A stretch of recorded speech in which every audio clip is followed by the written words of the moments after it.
Welcome to this course on community, family, and reproductive health. In this first module, we are going to lay the groundwork by defining important terms, exploring how community and family interact with reproductive health, and clarifying the differences between reproductive health, and family planning. We will also take time to examine the role of communities in promoting reproductive health and consider the concept of community-based family planning. As we proceed, I encourage you to listen with a mindset that connects theory to real life, because these concepts are not abstract. They directly affect individuals, households, and societies. Reproductive health is a deeply human subject. It goes beyond medicine and biology. It is also about rights, culture, values, and development. It influences the quality of life of families and determines the health of communities and entire nations. Therefore, before we can meaningfully analyze reproductive health systems, we must understand the foundations. Defining the terms, community, family, and reproductive health. Let us begin with the term community. A community is not just a group of people living in one place. It is a web of relationships, shared values, and collective identity. Communities provide a sense of belonging and offer structures of support. In the context of health, a community is often defined not only by geography but also by shared experiences, traditions, or challenges. For example, a rural farming village may be a community, but so may a network of migrant workers in a city. Communities influence health behaviors by shaping norms, providing resources, and offering social support. The family is the basic unit of every community.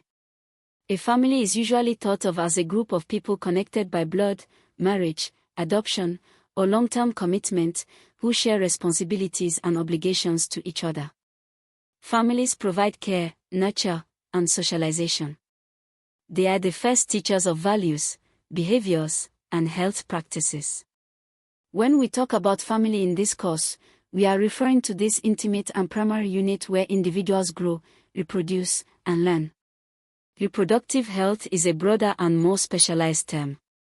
The World Health Organization defines reproductive health as a state of complete physical, mental, and social well-being in all matters relating to the reproductive system, its functions, and its processes. This definition tells us that reproductive health is not just about the absence of disease. It is about people being able to have safe and satisfying sex lives, the capacity to reproduce, and the freedom to decide if, when, and how often to do so. It includes maternal health, family planning, the prevention and treatment of sexually transmitted infections, fertility care, and the rights of individuals to make informed choices without coercion. Together, these three terms, community, family, and reproductive health, form the foundation of our discussions. Communities set the environment, families shape individual experiences, and reproductive health provides the framework for ensuring well-being across generations. The role of the community in reproductive health. Now, let us consider how communities influence reproductive health. Reproductive health cannot be addressed solely at the level of the individual because individuals are embedded in cultural and social context. Communities play a critical role in setting the norms, beliefs, and practices that determine how people think about fertility, sexuality, family planning, pregnancy, childbirth, and gender roles.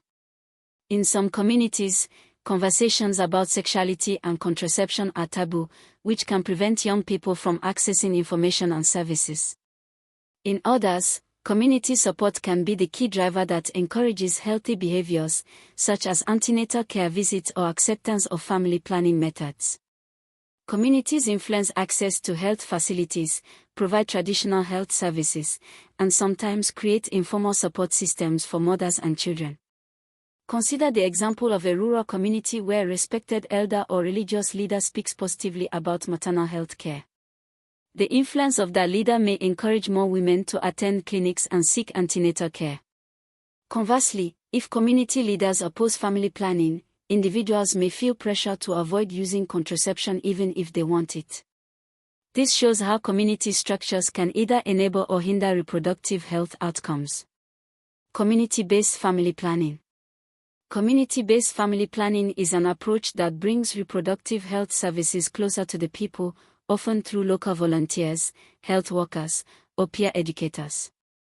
Instead of requiring individuals to visit distant hospitals or clinics, community-based programs take the services into neighborhoods and villages. This method addresses barriers such as distance, cost, lack of information, and cultural resistance. For instance, community health workers may provide contraceptives, offer counseling, and create safe spaces for discussions on reproductive health. Because they are part of the community, these workers are trusted, and they understand the local culture and languages. Their presence helps demystify family planning, making it less intimidating and more acceptable. The success of community-based family planning lies in partnership. It involves collaboration between healthcare systems and community leaders, between professionals and local networks. It respects cultural traditions while introducing new knowledge. Importantly, it empowers individuals, particularly women, to make choices about their reproductive lives in environments that support them. Encouraging acceptance of family planning in communities. Now, let us reflect on the question of acceptance. Even when family planning methods are available, not all communities welcome them. Acceptance depends on attitudes, beliefs, and levels of awareness. So how can we encourage acceptance of family planning in communities? The first step is education. Myths and misconceptions about contraception are widespread. Some people believe that family planning causes infertility, while others see it as foreign or immoral. By providing accurate information, health workers can help individuals make informed choices. The second step is community engagement. This means involving men, women, religious leaders, and elders in conversations. Family planning is not only a women's issue, it is a family and community concern. By engaging respected community figures, health programs can gain legitimacy and reduce resistance. The third step is accessibility. It is not enough to encourage acceptance if the services themselves are out of reach. Clinics must be affordable, welcoming, and located within reasonable distance. Community-based distribution can bridge this gap. Finally, acceptance comes through demonstrating benefits. When communities see that family planning leads to healthier mothers, improved child survival, and better economic stability, they become more supportive.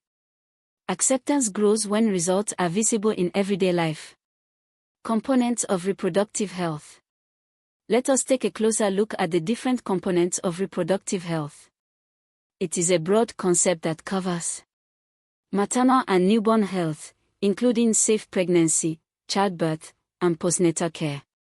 Family planning and contraceptive services, enabling couples and individuals to plan their families. Prevention and treatment of sexually transmitted infections, including HIV. Fertility services for those who wish to conceive. Adolescent reproductive health, ensuring young people receive accurate information and guidance. Gender equality, addressing violence, discrimination, and empowerment of women. Each of these components is essential. They are interconnected, and neglecting one weakens the entire system. For example, promoting family planning without improving maternal health may reduce unintended pregnancies but will not save women who die from childbirth complications. A holistic approach is required. Reproductive health and family health. We must now clarify the relationship between reproductive health and family health. While reproductive health focuses specifically on matters related to sexuality, reproduction, and related well-being, family health is a wider concept. Family health considers the overall physical, emotional, and social health of all members of a household, across all ages. It includes child health, nutrition, mental health, elderly care, and more. Reproductive health is part of family health, but it is not identical. For example, antenatal care is reproductive health, but ensuring a child is immunized against measles falls under family health. The two overlap because reproductive health decisions affect family health outcomes, and family health influences reproductive health choices. A strong family health system therefore requires strong reproductive health services. Reproductive health and family planning. Another important distinction is between reproductive health and family planning. Many people mistakenly equate the two, but family planning is only one aspect of reproductive health. Reproductive health covers the entire spectrum of sexual and reproductive well-being, from puberty to menopause, from fertility to sexually transmitted infections. Family planning is the part that specifically addresses controlling fertility and planning the timing and spacing of children. Both are essential, but family planning should be understood as a tool within the wider vision of reproductive health. Conclusion of Module 1. As we conclude this first module, let us reflect on what we have covered. We began by defining key terms: community, family, and reproductive health. We saw how communities shape health norms and how family units provide the environment for reproduction and well-being. We discussed the role of the community in reproductive health, the importance of community-based family planning, and strategies for encouraging acceptance of family planning. Finally, we examined the components of reproductive health and clarified its relationship with family health and family planning. This foundation is essential before we move into the next module, where we will explore the importance of reproductive health and family planning in more detail. We will analyze the types of family planning methods, evaluate how communities can be mobilized to support them, and consider the long-term benefits of investing in reproductive and family health. With this foundation in place, let us now prepare to transition into Module 2.